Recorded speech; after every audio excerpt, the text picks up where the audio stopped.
ब्राह्मण और सांप की कहानी।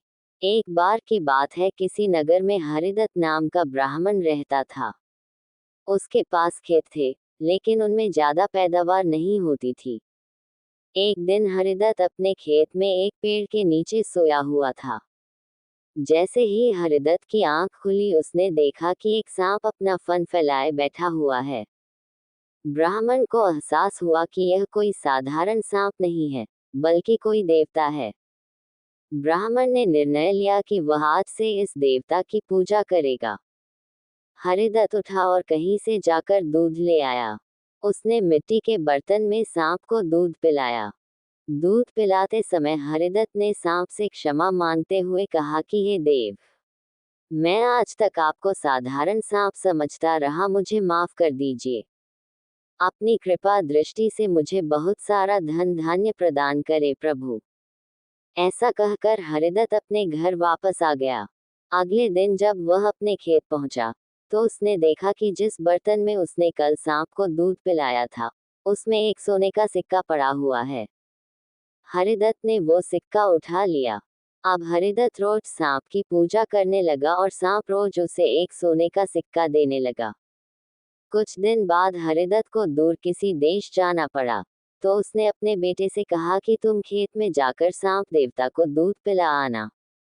अपने पिता की आज्ञा से हरिदत्त का बेटा खेत में गया और सांप के बर्तन में दूध रखाया।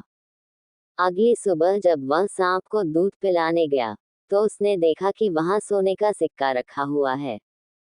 हरिदत्त के बेटे ने वो सोने का सिक्का उठा लिया और मन ही मन सोचने लगा कि जरूर इस सांप के बिल में सोने का भंडार है।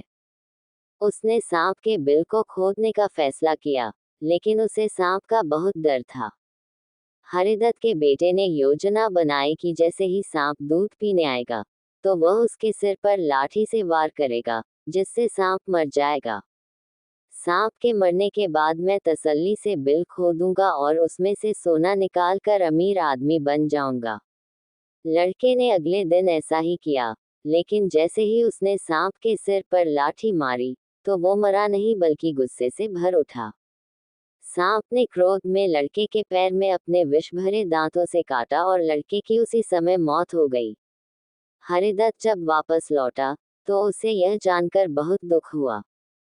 कहानी से सीख। बच्चों, लालच का फल हमेशा बुरा होता है, इसीलिए कहते हैं कि कभी लालच नहीं करना चाहिए। हमारे पास जो भी हमें उसी से संतोष करना चाहिए और हमेशा परिश्रम करते रहना चाहिए। चूहिया के स्वयंवर की कहानी। गंगा नदी के तट पर एक धर्मशाला थी। वहां एक गुरुजी रहा करते थे।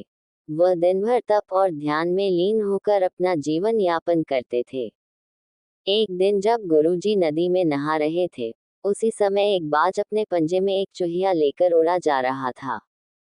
जब बाज गुरुजी के ऊपर से निकला, तो चूहिया अचानक बाज के पंजे से फिसलकर गुरुजी की अंजुली में आकर गिर गई। गुरुजी ने सोचा कि अगर उन्होंने चूहिया को ऐसे ही छोड़ दिया, तो बाज उसे खा जाएगा। इसलिए उन्होंने चूहिया को अकेला नहीं छोड़ा और उसे पास के बरगद के पेड़ के नीचे रख दिया और खुद को शुद्ध करने के लिए फिर से नहाने के लिए नदी में चले गए। नहाने के बाद गुरुजी ने अपनी शक्तियों का इस्तेमाल करके चूहिया को एक छोटी लड़की में बदल दिया और अपने साथ आश्रम ले गए।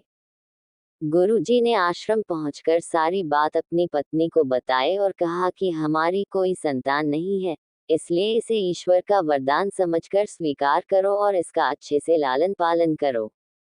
फिर उस लड़की ने स्वयं गुरुजी की देखरेख में धर्मशाला में पढ़ना लिखना शुरू कर दिया।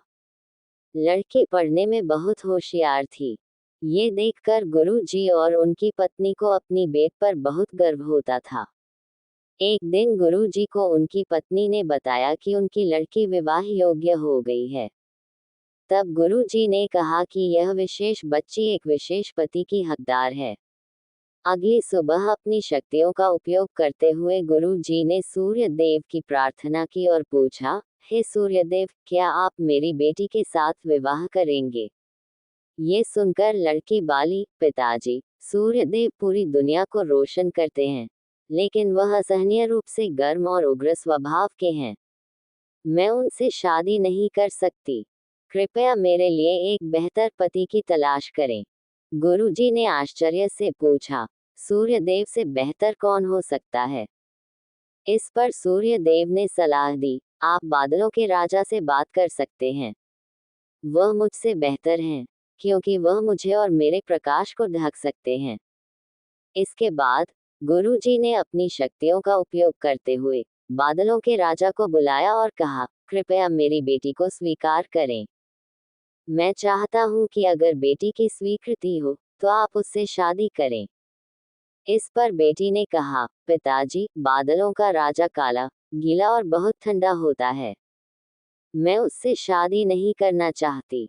कृपया मेरे लिए एक बेहतर पति की तलाश करें। गुरुजी ने फिर से आश्चर्य में पूछा, भला बादलों के राजा से भी बेहतर कौन हो सकता है? बादलों के राजा ने सलाह दी, गुरुजी, आप हवाओं के भगवान वायुदेव से बात करें। वह मुझसे बेहतर हैं, क्योंकि वह मुझे कहीं भी उड़ा कर ले जा सकते हैं। इसके बाद गुरुजी ने फिर से अपनी शक्तियों का उपयोग करते हुए वायुदेव को बुलाया और कहा, कृपया मेरी बेटी के साथ विवाह स्वीकार करें। अगर वह आपको चुनती है तो। लेकिन बेटी ने वायुदेव से भी विवाह करने से इनकार कर दिया और कहा, पिताजी, वायुदेव बहुत तेज हैं। वह अपनी दिशा बदलते रहते हैं। मैं उनसे शादी नहीं कर सकती। कृपया मेरे लिए एक बेहतर पति की तलाश करें। गुरुजी फिर सोचने लगे, वायुदेव से भी बेहतर कौन हो सकता है? इस पर वायुदेव ने सलाह दी, आप पहाड़ों के राजा से इस विषय में बात कर सकते हैं। वह मुझसे बेहतर है, क्योंकि वह मुझे बहने से रोक सकते हैं। इसके बाद गुरुजी ने अपनी शक्तियों का उपयोग करते हुए पहाड़ों के राजा को बुलाया और कहा, कृपया मेरी बेटी का हाथ स्वीकार करें। मैं चाहता हूँ कि अगर वह आपको पसंद करती है, तो आप उससे शादी करें। फिर बेटी ने कहा, पिता, पहाड़ों के राज बहुत कठोर हैं। वह अचल हैं। मैं उससे शादी नहीं करना चाहती। कृपया मेरे लिए एक बेहतर पति की तलाश करें। गुरुजी ने सोचा, पहाड़ों के राज से भी बेहतर कौन हो सकता है? पहाड़ों के राजा ने सलाह दी, गुरुजी, आप चूहे के राजा से बात करके देखिए। वह मुझसे बेहतर है, क्योंकि वह मुझ में छेद कर सकता है। आखिर में गुरुजी ने अपनी शक्तियों का उपयोग करते हुए चूहे के राजा को बुलाया और कहा, कृपया मेरी बेटी का हाथ स्वीकार करें। मैं चाहता हूँ कि आप उससे शादी करें, अगर वह आपसे शादी करना चाहे। जब बेटी चूहे के राजा से मिली, तो वह खुश होकर शादी के लिए राजी हो गई। गुरु ने अपनी बेटी को एक सुंदर चूहिया के रूप में वापस बदल दिया। इस प्रकार गुरु जी की बेटी चूहिया का स्वयंवर संपन्न हुआ। कहानी से सीख, जो जन्म से जैसा होता है, उसका स्वभाव कभी नहीं बदल सकता।